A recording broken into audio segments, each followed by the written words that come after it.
Uma menina de 5 anos que sofre de um tipo de epilepsia recebeu uma autorização inédita da Justiça Brasileira na semana passada. Vocês viram a reportagem aqui.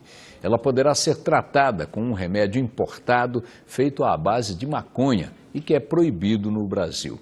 Esse uso medicinal da cannabis, como se chama maconha, o nome científico da droga, a polêmica da legalização e o tráfico também, o risco de dependência, enfim, todos os assuntos relacionados a esse universo são alguns dos temas da nova série de reportagens especiais do Jornal da Band, que começa hoje.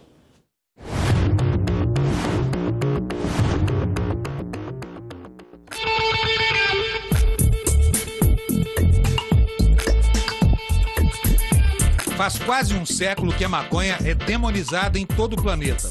Não me agrada contribuir com o tráfico de drogas. Esse ciclo eu tô fora. Eu prefiro plantar minha maconha em casa, mesmo correndo o risco de ser preso. A proibição legal do hábito de fumar e a comercialização da droga fez com que todos os negócios fossem parar nas mãos de traficantes. De acordo com a ONU, o tráfico de drogas representa a terceira maior indústria do mundo. Fica atrás apenas do petróleo e do turismo. No Brasil, a maconha é responsável por 80% das vendas do narcotráfico. E também por boa parte do suborno cobrado por policiais inescrupulosos, como explica esse traficante. Eles extorquem, eles batem, eles vêm, prendem, levam dinheiro. Às vezes eles ganham mais dinheiro do que a gente. Ele vê que você está se dando bem ali, eles vão querer a fatia do bolo deles. Né? Em 2012, mais de 123 mil brasileiros foram presos sob a acusação de traficar drogas. A maioria foi pega com quantidades muito pequenas. E apesar da legislação brasileira não punir mais o porte com cadeia, quase 110 mil brasileiros foram presos por esse motivo no ano retrasado. Mais de 70% são negros e pobres. Tudo isso pode ser decorrência de uma lei de 2006 que regula o assunto e que prevê o seguinte: para determinar se a droga é para consumo ou tráfico, o juiz deve levar em consideração o local e as circunstâncias pessoais do acusado. O que isso leva ao juiz a considerar? Se ele for pobre, preto e morar na favela, as condições sociais, né? E os fatores pessoais vão levar à condenação. A guerra às drogas, declarada em 1971 pelo presidente Richard Nixon dos Estados Unidos, constitui uma das mais longas e sangrentas campanhas militares de toda a história da humanidade. America's public enemy number one in the United States is drug abuse. Apesar de todo esse esforço de guerra e dos gastos bilionários, o consumo e o tráfico só fizeram crescer nas últimas décadas. Não apenas nos Estados Unidos, mas também em todo o mundo, a ponto de abalarem a paz social na periferia de metrópoles como São Paulo e o Rio de Janeiro. Julho de 2011, enquanto o mundo todo começa a descriminalizar e regular a produção, o consumo e a distribuição da maconha, o Brasil ainda trata desta forma os jovens que pedem para discutir a proibição. Algumas semanas depois, o Supremo Tribunal Federal reconheceu que as marchas não fazem apologia à droga, dizem respeito à liberdade de expressão e autorizou as manifestações. O que poucos sabem é que a droga chegou ao Brasil junto com Pedro Álvares Cabral, graças ao cânhamo, a planta da maconha usada para a fabricação de fibras e de tecido e papel. A indústria naval tinha no plantio do cânhamo um dos seus insumos fundamentais. Toda a corda e toda a vela dos navios era feita com cânhamo, que é a única fibra que resiste, né, à água do mar. Além do uso também como fonte de azeite, que servia para iluminação, e como fonte de alimento, tanto humana como animal. A maconha estava em todo lugar.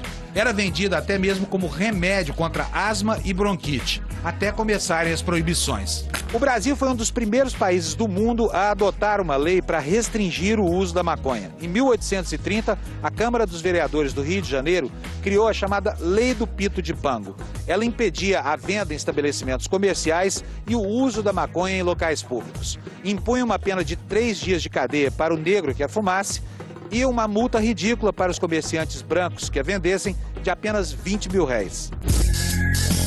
Há uma discriminação étnica devido ao fato de que o uso psicoativo era tradicional de povos não europeus.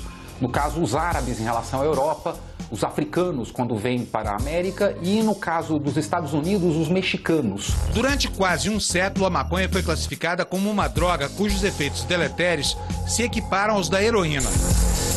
A ONU até hoje mantém a planta entre as variedades que, além de proibidas, não devem sequer ser pesquisadas por cientistas. Estudos recentes também demonstram que a maconha é capaz de provocar dependência em 9% de seus usuários frequentes. Eu fui viciado em maconha, mas demorou para eu perceber isso.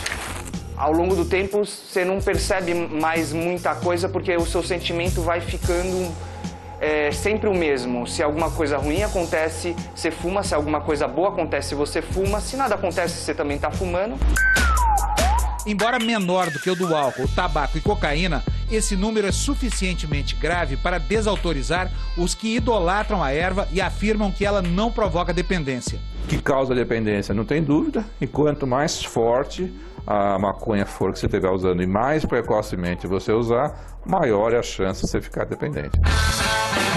Os Estados Unidos são o país onde os estudos sobre o assunto mais avançaram, assim como a tolerância ao uso recreativo. No estado do Colorado, por exemplo, a venda é livre desde dezembro do ano passado para qualquer cidadão com mais de 21 anos de idade. As pesquisas científicas que vêm sendo realizadas desde os anos 70 já conseguiram afastar um pouco do joio, da desinformação e do preconceito do trigo das boas aplicações que a maconha pode ter. Mas elas ainda não conseguiram estabelecer com segurança que tipo de consequência essa droga tem sobre o psiquismo dos adolescentes. Todos os especialistas consultados pela reportagem da Rede Bandeirantes foram unânimes em afirmar: na dúvida, é melhor manter o seu filho bem longe dessa droga. A pesquisa que justifica essa suspeita é de uma universidade da Nova Zelândia. O estudo afirma que a maconha pode reduzir o QI dos adolescentes que fazem uso precoce da droga. As sequelas, de acordo com esse trabalho, são permanentes. Qualquer droga que se use nesse período de intenso desenvolvimento cerebral muda a formatação do cérebro.